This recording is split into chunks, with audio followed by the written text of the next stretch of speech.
தேவனுக்கே மகிமை உண்டாவதாக. கர்த்தருக்குள் அருமையான சகோதர சகோதரிகளை, ஆண்டவரும் அருமை இரட்சகருமான இயேசு கிறிஸ்துவின் இனிய நாமத்தில் உங்கள் அனைவருக்கும் எனது அன்பின் காலை வணக்கங்கள்.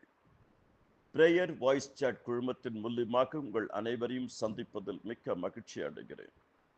இன்றைய தியானம் சங்கீதம் 125, ஆரோகண சங்கீதம். கர்த்தரை நம்புகிறவர்கள் என்றென்றைக்கும் அசையாமல் நிலைத்திருக்கும் சியோன் பர்வதத்தை போல் இருப்பார்கள். பர்வதங்கள் எருசலேமை சுற்றியிருக்குமா போல் கர்த்தர் இது முதல் என்றென்றைக்கு தம்முடைய ஜனத்தை சுற்றிலும் இருக்கிறார். நீதிமான்கள் அநியாயத்திற்கு தங்கள் கைகளை நீட்டாதபடிக்கு அகாமியத்தின் கொடுங்கோல் நீதிமான்கள் சுதந்திரத்தின் மேல் நிலைத்திராது. கர்த்தாவே நல்லவர்களுக்கும் இருதயத்தில் செம்மையானவர்களுக்கு நன்மை செய்யும்.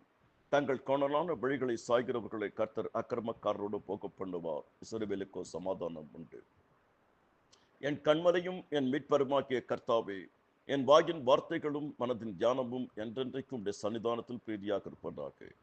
பிரேயர் வாய்ஸ் சாட் குழுமத்தில் இருக்கிற அனைவரையும் கர்த்தரின் நாமத்தில் வாழ்த்தி ஆசீர்வதிக்கிறேன். வாக் வித் காட் குழுமத்தில் இருக்கிற அனைவரையும் கர்த்தரின் நாமத்தில் வாழ்த்துகிறேன். ஜீசஸ் பிரேயர் டீம் குழுமத்தில் இருக்கிற அனைவரையும் கர்த்தரின் நாமத்தில் வாழ்த்தி ஆசீர்வதிக்கிறேன். கர்த்தாவே, இந்த நாளிலே உம்முடைய நாமம் எங்கள் வாழ்க்கையில் மூலியமாக மகிமைப்படட்டும். ஆண்டவரே, ஆசீர்வதியும். நீர் பெருகவும் நாங்கள் சிறுகவும் வேண்டும். கர்த்தரை நம்புகிறவன் பாக்கியவான். கர்த்தரை நம்புகிறவன் செழிப்பான். கர்த்தரை நம்புகிறவர்களுக்கு நீர் கேடகமாக இருக்கிறீர். கர்த்தரை நம்புகிறவன் உயர்ந்த அடைக்கலத்திலே வைக்கப்படுவான். கர்த்தாவே, ஆசீர்வதியும். இயேசுவின் மூலம் ஜெபிக்கிறோம் பிதாவே, ஆமென். கர்த்தருக்குள் அன்பார்ந்தவர்களே, சங்கீதம் 150 சங்கீதத்திலே 15 சங்கீதம் ஆரோகண சங்கீதம். அந்த 15 ஆரோகண சங்கீதத்தில் சங்கீதம் 125 6வது ஆரோகண சங்கீதம். தலைப்பு கர்த்தரை நம்புகிறவர்கள். ஆரோகணம் என்றால் ஏறுதல். அதாவது எருசலேமுக்கு வருஷம் கர்த்தருடைய ஜனங்கள் போகும் பொழுது இந்த ஆரோகண சங்கீதங்களை அதிகமாக சொல்லிக்கொண்டே போவார்கள். கர்த்தரை நம்புகிறவர்கள் இந்த சங்கீதத்தின் தலைப்பு. கர்த்தரை நம்புகிறவர்கள் எப்படிப்பட்டவர்களாக இருப்பார்கள் என்று காலையில் தியானித்தோம். 3 காரியங்கள். கர்த்தரை நம்புகிறவர்கள் நிலைத்திருப்பார்கள். நீங்களும் நானும் எதில் நிலைத்திருக்க வேண்டும்? தேவனுடைய வார்த்தையில்.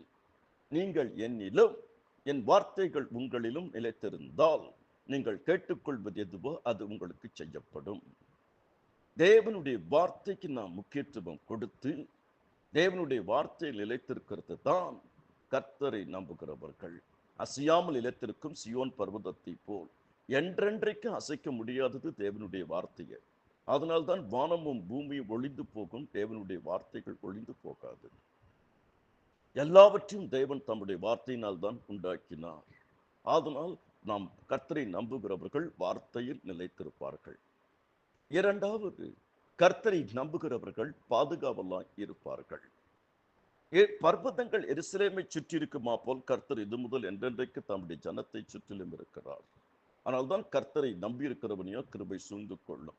கர்த்தர் யோபுவையும் அவனுக்கு உண்டான எல்லாவற்றையும் சுற்றி வேலையடைத்து வைத்திருந்தார். நான் அதை சுற்றிலும் அக்னி மதிலாய் இருந்து இரவும் பகலும் ஒருவரு சேதப்படுத்தாதபடி காத்துக்கொள்வேன். உங்களை தொடுகிற அவருடைய கண்மணியை தொடுகிறார். கர்த்தரை போல யாரும் பாதுகாத்துவிட முடியாது. ஆனால் தான் உனக்கு விரோதமாய் உருவாக்கப்படும் எந்த ஆயுதம் வாய்க்காதை போகும்.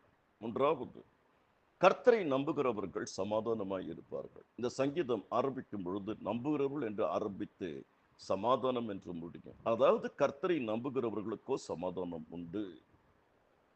இஸ்ரவேலுக்கோ சமாதானம் உண்டு.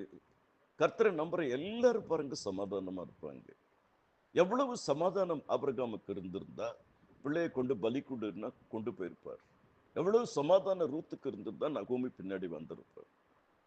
உம்மை உறுதியாய் பற்றி கொண்ட மனதுடையவன் உண்மையை நம்பியிருக்கிறபடியால் அவளை பூர்ண சமாதானத்தோடு காத்துக்கொள்வேன். இந்த உலகத்தில் விலை கொடுத்து வாங்க முடியாது சமாதானம். அதனால தான் என்னுடைய சமாதானத்தை உங்களுக்கு வைத்து போகிறேன் என்று வேதம் சொல்லுகிறது. சமாதானத்தின் தேவன் தாமே சாத்தானை உங்கள் பாதத்திற்கு நெசுக்கி போடுவாராக.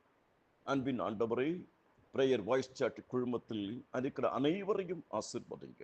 தனிப்பட்ட வாழ்க்கை, குடும்ப வாழ்க்கை, ஆவிக்குரிய வாழ்க்கை, சமுதாய வாழ்க்கை ஆசீர்வாதமாக இருக்கட்டும். வாக் வித் காட் குழுமத்தில் இருக்கிற அனைவரையும் ஆசீர்வதிங்க. ஜீசஸ் பிரேயர் டீம் குழுமத்தில் இருக்கிற அனைவரையும் ஆசீர்வதிங்க. உங்கள் துக்கம் சந்தோஷமாய் மாறும். உன் துக்க நாட்கள் முடிந்து போகும். ஆமேன்.